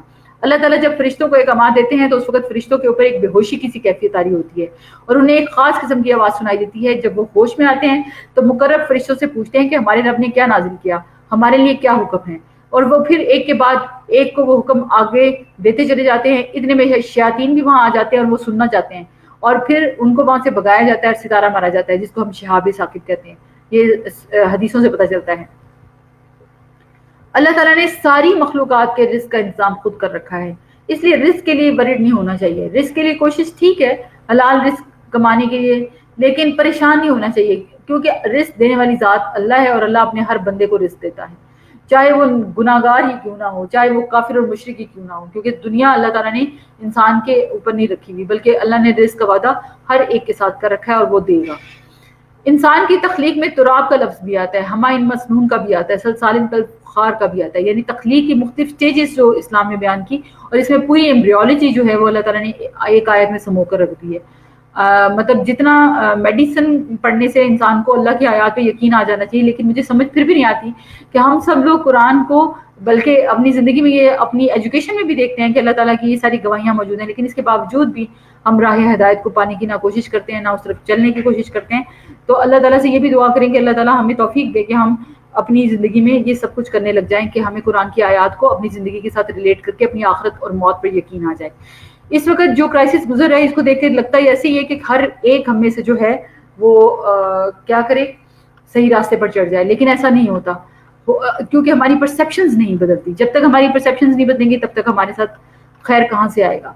روایات میں آتا ہے کہ ابلیس بہت عبادت گزار تھا، جنات کا سردار تھا، اور اس کی بہت سنی جاتی تھی، اس کی بہت بڑی لیڈرشپ کوالٹیز تھی، اور بہت کچھ اس کے ٹریٹس جو ہیں وہ بیان کیے گئے ہیں. وہ سب چیزوں میں اللہ تعالیٰ کو حکم ماننے والا تھا، لیکن جب اللہ نے یہ حکم دیا کہ انسان کے آگے، آدم کے آگے جھکو، تو بگڑ بیٹھا. اصل میں یہ اس کا بھی امتحان تھا، اور یہ صرف ابلیس کا امتحان ہی، یہ ہمارا بھی امتحان ہے. جب کبھی بھی ہم اپنے آپ کو دیکھیں کہ کیا ہوتا ہے کہ ہم سب بھی بہت اچھے ہوتے ہیں, بڑے نیکی کے کام, نمازیں پڑھ رہے ہیں, تراویحیں پڑھ رہے ہیں, روزے رکھ رہے ہیں, صدقہ خیرات کر رہے ہیں, اچھے کام کر رہے ہیں, لیکن بعض اوقات کوئی ایک چیز ہماری مرضی کے خلاف ہو جاتی ہے تو ہم غصے میں آگ بگولا اور ہمارا رویہ بالکل بدل جاتا ہے. تو یہ ابلیس کی طرح کا بیہیویئر ہوتا ہے نا, کہ انسان ایک دم سے اس ایمانیات کے سارے درجوں سے گر جاتا ہے. اسی لیے بدتمیزی, بد اخلاقی اور اس طرح کی ساری چیزوں سے غصے کی حالت میں تو بچنا ہے, کیونکہ کبھی کسی کو محبت اور پیار میں بھی غصہ آتا ہے, یعنی ایسی بد اخلاقی پیدا ہوتی ہے. تو یہ بھی ایک اصل میں تکبر کی علامت ہوتی ہے کہ جب انسان سب کچھ بھول کر ویسا ہی کرے جیسا اس کا دل چاہے. تو اپنے دل کے پیچھے نہیں لگنا, اپنی خواہشات کے پیچھے نہیں لگنا. اور اللہ تعالیٰ سے یہ جو دعائیں ہیں, ایاک نعبد و ایاک نستعین اہدنا الصراط المستقیم, یہ پوری سچائی سے مانگنی ہے. کیا ایسا ہو سکتا ہے کہ ہم اللہ سے مانگے اور اللہ ہمیں نہ دے؟ کیونکہ دنیا میں کبھی بھی ہم نے اللہ سے جو مانگا اللہ نے ہر چیز ہمیں عطا کی, تو اللہ کیا ہمیں ہدایت نہیں دیں گے؟ رسول اللہ صلی اللہ علیہ وسلم نے فرمایا مومن آگ سے چھٹکارا پائیں گے, یعنی جب پولیس رات سے گزریں گے تو جہنم پار کر جائیں گے, تو ان کو جنت اور جہنم کے بیچ میں, یعنی اب جنت آگے ہے جہنم پیچھے ہے, درمیان میں ایک پل آ گیا ہے جن کو کنترا کہتے ہیں, کنترا پر روک لیا جائے گا. اور دنیا میں ان کے بعض مظالم تھے جو ایک دوسرے پر ظلم کیے ہوئے تھے یا بدگمانیاں تھیں, ان کا ایک دوسرے سے قصاص دلوایا جائے گا, یہاں تک کہ جب ان کو پاک صاف کانٹ چھانٹ کر دیا جائے گا تو ان کو جنت میں داخل کر دیا جائے گا.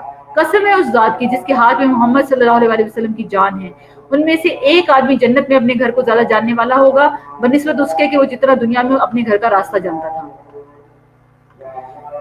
اللہ تعالیٰ اپنے بندوں کو مایوسی سے بھی بچاتا ہے. ابو ہریرہ سے روایت ہے کہ نبی صلی اللہ علیہ وسلم اپنے صحابہ کے گروہ کی طرف نکلے جو ہنس رہے تھے اور باتیں کر رہے تھے. آپ صلی اللہ علیہ وسلم نے فرمایا اس ذات کی قسم جس کے ہاتھ میں میری جان ہے, اگر تم وہ جان لو جو میں جانتا ہوں تو تم ہنستے کم اور روتے زیادہ ہو. پھر آپ صلی اللہ علیہ وسلم چلے گئے تو لوگ رونے لگ گئے.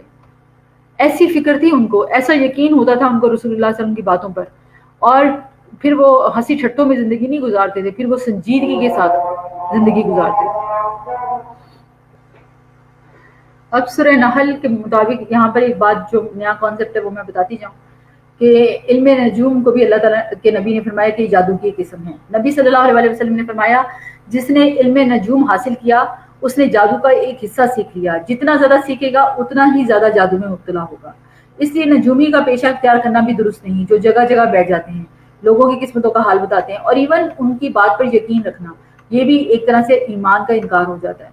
تو اس طرح کے ہوروسکوپ سے بچنا, یعنی کہ میرا ستارہ کیا کہے گا, تمہارا سٹار کیا ہے, یہ ساری چیزیں جو ہے نا اسلام اس کو پسند نہیں کرتا, بلکہ اس سے انسان کے ایمان کو خطرہ ہوتا ہے, اس لیے ان چیزوں کے پاس بھی نہیں پھٹکنا چاہیے.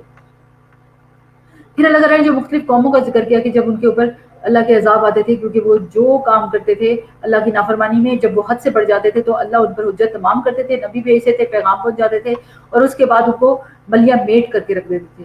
تو یہ اللہ کا طریقہ ہے, اور اس سے یہ بھی پتہ چلتا ہے کہ انسان کو اپنے گناہوں کے بارے میں بڑا کانشیس رہنا چاہیے, چھوٹا نہیں سمجھنا چاہیے گناہوں کو کہ جی چھوٹا سا گناہ تھا کر لیا اللہ معاف کرنے والا ہے. ایسے نہیں, جب تک کہ سچی معافی نہیں مانگنی, معافی میں یہ ہو کہ فیوچر میں یہ ہو کہ آئندہ کرنا بھی نہیں ہے. رسول اللہ صلی اللہ علیہ وسلم نے فرمایا اگر وہ گناہ گار آدمی ہو مرنے والا تو فرشتے کہتے ہیں اے خبیث روح نکل, جو خبیث جسم میں رہی, قابل مذمت ہو کر اس میں سے نکل, ذلیل ہو کر نکل, کھولتے ہوئے پانی اور کانٹے دار کھانے کی خوشخبری قبول کر لو, یعنی اب تمہارے لیے انجام ہے. اس کے علاوہ دیگر انواع و اقسام کے عذاب کی بھی خوشخبری قبول کر لو. اس کے سامنے یہ جملے بار بار دہرائے جاتے ہیں یہاں تک کہ اس کی روح نکل جاتی ہے, یعنی موت کے وقت بھی جب جان لی جا رہی ہوتی ہے تو اس کو ڈانٹ پڑ رہی ہوتی ہے اور اس کو آئندہ کے لیے بھی بری خبریں سنائی جا رہی ہوتی ہیں. اللہ معاف فرمائے. یعنی موت کی بھی دو حالتوں میں سے ایک ایمان والی کہ جس میں اچھے فرشتے آئیں گے اور وہاں سے جنت کا کفن لائیں گے اور جس میں سے خوشبوئیں آ رہی ہوں گی, اور جس کی بری موت ہوگی اس کے لیے ٹاٹ کا کفن ہوگا اور اس میں سے جہنم کی سرانڈ آ رہی ہوگی. نعوذ باللہ, اللہ معاف فرمائے. حدیث میں آتا ہے کہ جنتی شخص جنت کے پرندوں میں سے ایک پرندہ کھانے کی خواہش کرے گا تو وہ اس کے ہاتھ میں پکا ہوا ٹکڑا کیا ہوا آ گرے گا. کسی بھی کام کی وہ خواہش کرے گا تو وہ ہو جائے گا, کچھ کرنا ہی نہیں پڑے گا. یعنی اتنے مزے ہیں جنت میں, اللہ ہمیں نصیب کرے. نبی صلی اللہ علیہ وسلم نے فرمایا کہ اہل جنت میں سے ایک شخص اپنے رب سے کاشتکاری کی اجازت چاہے گا تو اللہ تعالیٰ اسے فرمائے گا کیا تو اپنی موجودہ حالت پر خوش نہیں؟ وہ کہے گا کیوں نہیں, لیکن مجھے پسند ہے کہ میں کھیتی باڑی کروں. آپ نے فرمایا پھر وہ بیج کاشت کرے گا اور پلک جھپکنے میں وہ اگائے گا, فوراً سیدھا ہو جائے گا اور کاٹنے کے قابل ہو جائے گا, دیکھتے ہی دیکھتے پہاڑ کی طرح انبار لگ جائے گا. تو اللہ فرمائے گا اے آدم کے بیٹے یہ لے لے, تجھے کوئی چیز سیر نہیں کر سکتی. سب کچھ بھی مل جائے پھر بھی انسان کہتا ہے یہ نہ کروں, یہ نہ ہو جائے.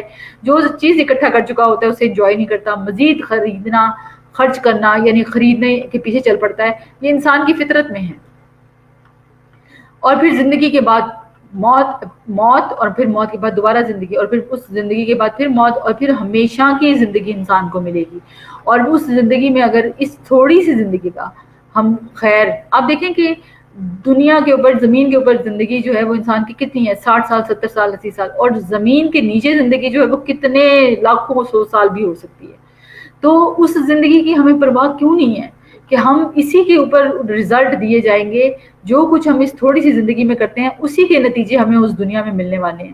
تو اگر اس تھوڑی سی زندگی کو تھوڑے سے صبر کے ساتھ, قربانی کے ساتھ اللہ کی راہ میں لگا دیں, اللہ ہم سے کیا لے لے گا, کیا کرنا پڑتا ہے. مطلب مجھے کبھی کبھی میں سوچتی ہوں کیا اللہ کے لیے صرف پلکنگ چھوڑنی پڑتی ہے, یا عورت کو اپنے آپ کو چھپانا پڑتا ہے, اور کیا کرنا پڑتا ہے, جھوٹ چھوڑنا پڑتا ہے, کیا ہے یہ چیز, بولنا تو ہے تو سچ بول لیں, بے حیائی چھوڑنی پڑتی ہے, انٹرٹینمنٹ کی فضول چیزیں. مطلب انٹرٹینمنٹ کیا چیز ہے, مطلب انسان کو بہت اچھا لگتا ہے نا کہ بھئی ہر وہ چیز گوسپس اور وہ مذاق اور ہنسی ٹھٹے, ٹویٹر فیس بک آڈیوز ویڈیوز, یہ کیا بہت اچھا لگتا ہے.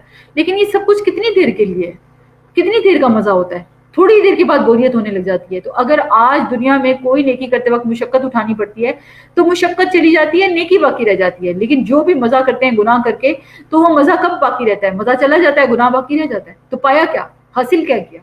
تو یہ اپنی زندگی میں اصول بنائیں کہ اس چھوٹی سی زندگی کو اگر قربانی کے ساتھ بھی گزار لیا, اللہ کے لیے قربانی دینی ہے, اپنے نفس کی خواہشات پر قربانی دینی ہے, روک لیا, یہ چھوٹے چھوٹے چسکوں پہ انٹرٹینمنٹ پہ رک گئے, تو کیا فرق پڑے گا. اللہ نے تو اس کے بدلے اتنا زیادہ فائدہ انسان کا رکھا ہوا ہے, اتنا چھوٹا دیتے ہیں اور اتنا زیادہ پاتے ہیں. تو اللہ کے لیے جو بھی کچھ کریں گے نا وہ چھوٹا نہیں ہوگا. مطلب اللہ تعالیٰ ہمیں توفیق دے, اللہ تعالیٰ اس کو اتنا بڑھا چڑھا کر پیش کر دیں گے. پھر اور بھی یاد رکھنے کی باتیں یہی ہیں کہ انسان اپنے آپ کو اگر اللہ کا ولی بنانا چاہتا ہے, اللہ کا دوست رہنا چاہتا ہے, تو وہ کیا کرے کہ وہ سارے وہ کام کرے جو اللہ کی مرضی کے. پھر بھی غلطیاں ہوں گی تو پھر کیا ہے, معافی مانگ لے, لیکن ضد نہ کریں, اصرار نہ کریں, اپنی باتوں اپنی روش کے اوپر پکے نہ رہیں, کیونکہ ہم جن چیزوں میں غلط ہیں وہ غلط ہونے کو مان کر اس کو چھوڑنا شروع کر دیں. اللہ کے نبی کی حدیث ہے کہ 3 چیزیں لوٹائی نہ جائیں, تکیہ, تیل, دودھ. تیل کے لیے عربی میں لفظ دہن آتا ہے, دہن کہتے ہیں خوشبو کو, دودھ پلانا باعث اجر ہے.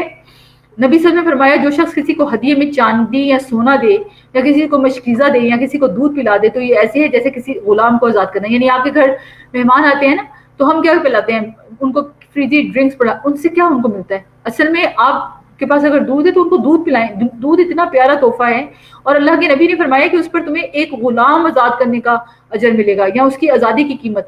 کیونکہ آج کے دور میں تو غلام نہیں, اب جس کو یہ حدیث پتہ ہوگی تو وہ یہ کرنے کی کوشش کرے گا نا, تو اس کو اتنا اجر ملے گا. اس لیے اجر کمانے کے لیے علم بہت ضروری ہے, علم کے بغیر اجر نہیں ملتا, کیونکہ پتہ ہی نہیں چلتا کرنا کیا ہے. تو مہمان کے آنے پر اس کو کیا کرنا ہے, اس کو دودھ پلا دیں, ایک غلام کو آزاد کرنے کا, یعنی چاندی سونے کے برابر اجر مل جاتا ہے. یعنی یہ سارا کچھ کہاں سے پتہ چلتا ہے, یہ سنتوں سے پتہ چلتا ہے, نبی صلی اللہ علیہ وسلم کی زندگی سے پتہ چلتا ہے. نبی صلی اللہ علیہ وسلم نے فرمایا میں نے خواب میں اتنا دودھ پیا کہ میں دودھ کی سیرابی دیکھنے لگا جو میرے ناخنوں پر بہ رہی تھی. پھر میں نے پیالہ عمر کو دے دیا. صحابہ نے پوچھا اس کی تعبیر کیا, آپ نے فرمایا علم. یعنی دودھ دیکھنا جو ہے نا, اس لیے دعا پڑھنی چاہیے, اللہم بارک لنا فیہ ورزقنا خیرا منہ. دودھ جو ہے وہ علم کی طرف انسان کو اشارہ کرتا ہے. اللہ نے ہمارے لیے جو بھی نعمتیں ہمیں دی ہیں ان سب پر شکر کا طریقہ یہی ہے کہ ان نعمتوں کو ویسے استعمال کیا جائے جیسا کہ ان کو کرنے کا حق ہے, یعنی کسی طرح بھی اللہ کی نافرمانی نہ کی جائے. نبی صلی اللہ علیہ وسلم نے فرمایا 3 چیزوں میں شفا ہے, حجامہ لگوانا, شہد پینے میں, اور آگ سے داغنے میں. میں اپنی امت کو آگ سے داغنے سے منع کرتا ہوں, یعنی یہ جو کاٹری ہے, یعنی جو سامنے اسکن کے اوپر کی جاتی ہے وہ نہ کروائیں. شہد پینا اور حجامہ لگوانا آپ صلی اللہ علیہ وسلم نے فرمایا کہ اس میں شفا ہے, یعنی یہ طریقہ علاج جو ہے وہ پسند کیے گئے. مکھی کی مثال طالب علم کی طرح ہے, طالب علم بھی علم کے لیے سفر کرتا ہے, بھاگا دوڑا کرتا ہے, اور اسی طرح سے شہد کی مکھی بھی جو ہے اپنے شہد کے ایک قطرے کو بنانے کے لیے ایک پوری زندگی لگا دیتی ہے. اور یہ جو مثالیں اللہ ہمیں دیتا ہے اس کے ذریعے سے انسان اللہ سے کنیکٹ کرتا جاتا ہے. پھر والدین کے بارے میں جو دعا سکھائی گئی, رب ارحمہما کما ربیانی صغیرا, یہ دعائیں بھی اپنے والدین کے لیے بہت زیادہ مانگنی چاہیے, یعنی کیونکہ ان دعاؤں کے ذریعے سے اللہ تعالیٰ ہم پر بھی رحم کرتا ہے اور اللہ ہم پر بھی کرے گا.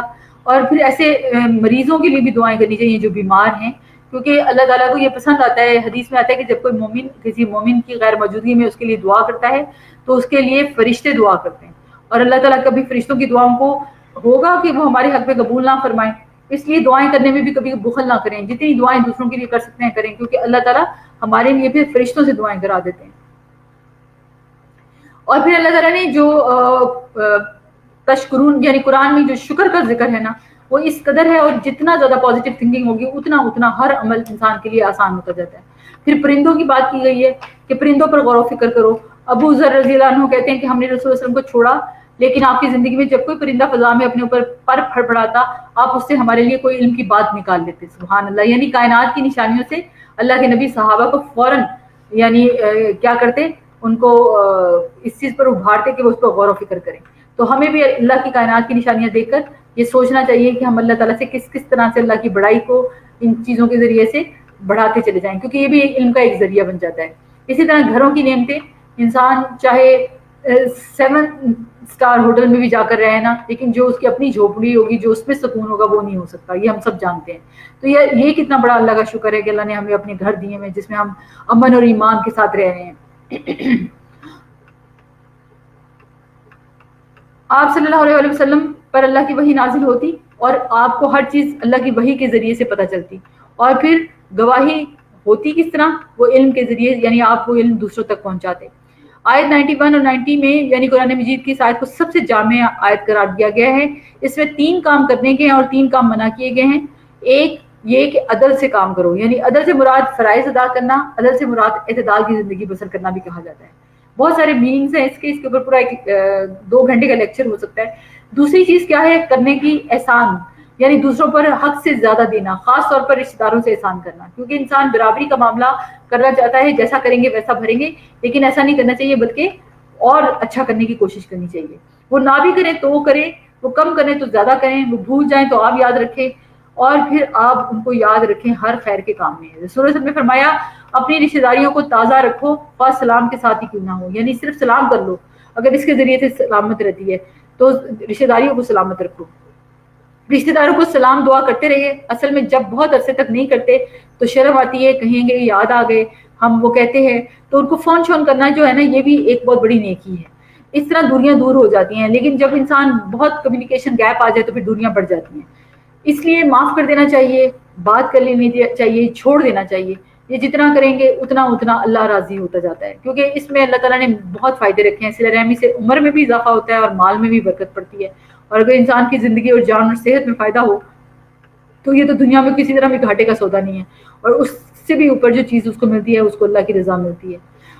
پھر جن چیزوں سے روکا گیا، فحش باتیں، فحش کلامی، منکر، بری باتیں، گناہ کے کام، بغیہ، ظلم، سرکشی، یعنی ان اللہ یامر بالعدل والاحسان وایتاء ذی القربی وینہی عن الفحشاء والمنکر والبغی یعظکم لعلکم تذکرون، یعنی یہ وہ چیزیں ہیں جو رشتہ داروں کو بھلائی، احسان، عدل کرنا، اور پھر برائی، بے حیائی، منکر اور ذاتی کے کاموں سے بچنا۔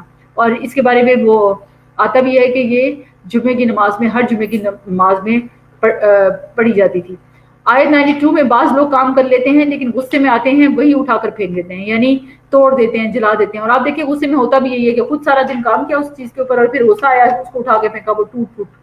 تو یہ کئی لوگ ایسا بھی کرتے ہیں، کھانا پسند نہیں آیا وہ مارا، استغفر اللہ، یہ چیزیں جو ہیں وہ اخلاق کے خلاف ہے۔ اور گھر والوں میں اچھا ہونا، اللہ کے نبی صلی اللہ علیہ وسلم کی حدیث ہے کہ بہترین انسان وہ ہے جو اپنے گھر والوں میں اچھا ہے، اور گھر والوں میں اچھا ہونا ایک بہت بڑی دلیل ہے انسان کی کامیابی کی۔ کبھی بھی جھوٹی قسم نہیں کھانی چاہیے، کیونکہ جھوٹی قسم کھا کر جو بینیفٹس حاصل کیے جاتے ہیں وہ کوئی فائدے نہیں ہے بلکہ نقصان ہے۔ دنیا میں جو کچھ ہے وہ جانے والا ہے، جو اللہ کے پاس ہے وہی ہمیشہ رہے گا، وہی ملنے والا ہے۔ اس لیے عقل مند انسان آخرت کو پرائورٹی بناتا ہے، آخرت اورینٹڈ بیہیویئر ہوتا ہے۔ دنیا اس کو اٹریکٹ کرتی ہے لیکن وہ دنیا کی طرف اورینٹڈ نہیں ہوتا، اس کا پورا دھیان اپنی آخرت کی طرف ہوتا ہے۔ اس لیے دنیا کو آخرت پر ترجیح دینا گھاٹے کا موجب ہے، آخرت بھی محرومی کا سبب ہے۔ دنیا کی نیت انسان کے عمل کو بھی حقیر کر دیتی ہے۔ رسول اللہ صلی اللہ علیہ وسلم نے فرمایا جو شخص اللہ کی راہ میں جہاد کرے اور صرف ایک رسی حاصل کرنے کی نیت میں یعنی کہ وہ وہاں جاتا ہے تو اس کے لیے وہی ہے جس کی اس نے نیت کی، یعنی اگر جہاد بھی کر رہا ہے لیکن لالچ میں ہے کہ اس کو کچھ فائدہ ہو جائے تو اس کو جہاد کا اجر نہیں ملے گا۔ یہ دنیا کی محبت انسان کے اندر ہوتی ہے جو انسان کو اندھا کرتی ہے، لیکن جب انسان آخرت کے فائدے کے پیچھے چل پڑتا ہے تو پھر دنیا کی محبت بھی کم ہوتی جاتی ہے، اور یہ قرآن ہی کے ذریعے سے ہوتا ہے، یہ کوئی کسی کے لیے نہیں کر سکتا۔ اور قرآن ایسی کتاب ہے جو انسان کا پرسپیکٹو بدل کے رکھ دیتی ہے، اس کی سوچ بدل کے رکھ دیتی ہے، اس کو نیگیٹو سے پازیٹیو بنا دیتی ہے، اس کو دنیا اورینٹیشن سے آخرت اورینٹیڈ کر دیتی ہے، اور اس کو کامیاب لوگوں میں شامل کروا دیتی ہے۔ تو یہ جو سورہ نحل کی آیت نمبر آیت 180 تک یعنی جو ہم نے پڑھا ہے. یعنی ایک بات یہ یاد رکھیں کہ اخلاص کے ذریعے انسان شیطان کی چالوں سے بچ جاتا ہے. مومن کی مثال شہد کی مکھی کی طرح ہے جو پاکیزہ رس لیتی ہے. تکبر تمام برائیوں کی جڑ ہے. اللہ کے نبی صلی اللہ علیہ وسلم کی حدیث ہے کہ حدیث قدسی ہے کہ اللہ تعالیٰ فرماتے ہیں کہ تکبر میری چادر ہے اور غرور میرا آزار ہے. تو اگر کوئی تکبر کرے گا تو وہ میری چادر کو کھینچتا ہے، اللہ معاف فرمائے. تو اس لیے اس طرح کی چیزوں سے بچنا چاہیے. کوئی بھی ایسی چیز جس میں آپ دوسروں کو حقیر جانے اور اپنے آپ کو بڑی چیز جانے، ایسا خیال بھی نہ دل میں آئے. اللہ سبحانہ و تعالیٰ کی پہچان انسان کو اس قابل کر دیتی ہے کہ وہ بہت سی مشکلات سہ جاتا ہے، کیونکہ وہ جانتا ہے کہ میرا رب میرے حال سے واقف ہے، میرے رب کو سب پتہ ہے. اللہ کی مدد حاصل کرنے کے لیے، اس کا ساتھ پانے کے لیے احسان اور تقویٰ کی روش، صبر کا طریقہ اختیار کرنا چاہیے. دنیا کی طرف زیادہ جھکاؤ انسان کو آخرت سے غافل کرتا ہے، اس لیے اپنی کوششوں کو صرف آخرت کے لیے رکھنا چاہیے. اللہ تعالیٰ ہمارا یا 14واں پارہ بھی ہمارا الحمدللہ کمپلیٹ ہو گیا ہے. میں نے اس کے سارے جو کانسیپٹس بڑے بڑے تھے وہ آپ کے ساتھ شیئر کر لیے ہیں. اللہ تعالیٰ ہمیں اس قرآن کو سمجھنے والا، اس پر عمل کرنے والا بنائے. اللہ ہماری کوششوں کو قبول فرمائے. سبحان اللہ و بحمدہ عدد خلقہ و رضا نفسہ و زینت عرشہ و مداد کلماتہ. اللہم صلی علی محمد وعلی آل محمد کما صلیت علی ابراہیم وعلی آل ابراہیم انک حمید مجید. یا حیو یا قیوم برحمتک استغیث، یا حیو یا قیوم برحمتک استغیث. اللہم فقہنا فی الدین، فقہنا فی الدین. اللہم انا نعوذ بک من زوال نعمتک و تحول عافیتک و فجاءت نقمتک و جمیع سخطک. یا حیو یا قیوم برحمتک نستغیث. ربنا آتنا فی الدنیا حسنۃ وفی الآخرۃ حسنۃ وقنا عذاب النار. یا رب کریم یا ذوالجلال والاکرام، یا حیو یا قیوم، ہمارے گناہوں کو معاف فرما دے، ہماری خطاؤں سے درگزر کر دے. یا اللہ تو ہم سے جو کمیاں کوتاہیاں ہوئی ہیں، یا اللہ جو کمیاں رہ گئی ہیں، یا اللہ اس قرآن کو سمجھنے سمجھانے میں ہمارے کانسیپٹس کو یا اللہ سیدھا کر دے. یا اللہ ہمیں وہی بات سمجھ آئے جو تو چاہتا ہے.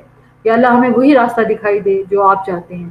یا اللہ آپ ہمیں اس راستے پر قبول کر لیں. یا اللہ ہمارے بچوں کو، یا اللہ ہمارے شوہروں کو ہماری آنکھوں کی ٹھنڈک بنا دے. یا اللہ ہمیں متقیوں کا امام بنا دے. رب ارحمہما کما ربیانی صغیرا.